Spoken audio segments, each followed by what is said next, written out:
We're coming to you from the CSIR Convention Center out here in Pretoria, where the G20 Research and Innovation Ministerial meeting hosted by the Department of Science, Technology and Innovation is currently taking place with attendance of different members, different ministers and different members and other working groups, including the African Union Commission. And represented next to me is Ms. Malette Kabede, who is the science policy expert of the AUC. We're going to be talking to her about, what has been happening inside. There's been the signing as well as the confirmation of the 10 deliverables that will be included in the Tshwane Declaration that will be made today. And the Minister of Science, Innovation and Technology, Professor Clayton Zimande, has been in attendance, currently on a break, but I know that they'll be going back inside very soon to continue with proceedings. Ms. Kabede, thank you so much and welcome to SABC News. Tell us about the participation of the AUC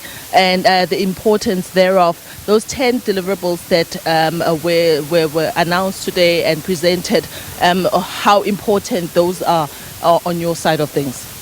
Thank you for this opportunity, really. I think speaking on behalf of the African Union, we really are very keen to have the South African presidency succeed. And we are in support of that fully, committed to that fully.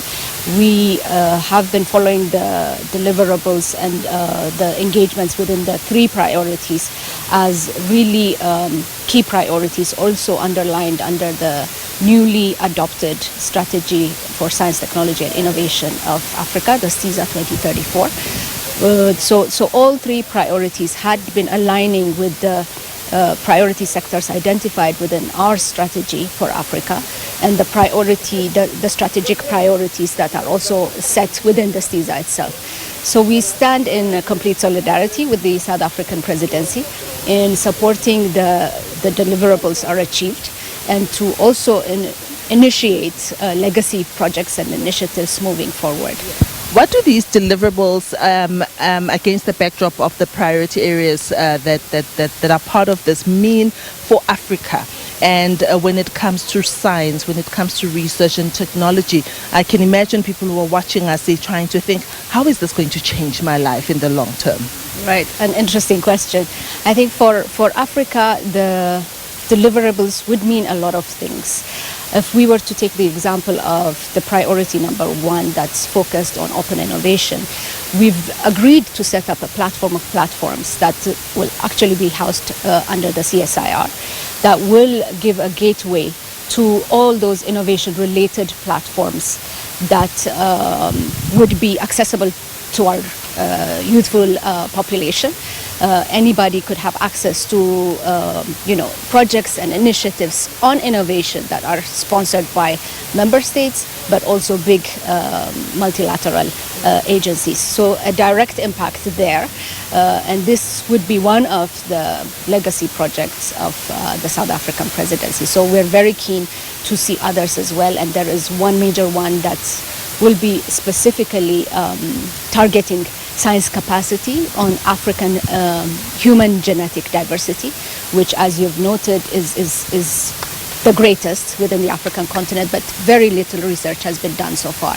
And we will be benefiting from that research in the manner that our institutions take into account health-related challenges, in the manner that we develop vaccines. More research means more solutions to our health problems. So these 2 as examples of direct relevance to our member states. Thank you so much, Ms. Kabede, for giving us your time. I know that you have to rush inside. Thank you so much for your time. I've been speaking to Ms. Malette Kabede. She is a science and policy expert at the AUC. They're also here at the ministerial meeting, interacting with not only the ministers, but other organizations, of course, on the issue of science, innovation, as well as technology. With that, I hand over back to you in studio.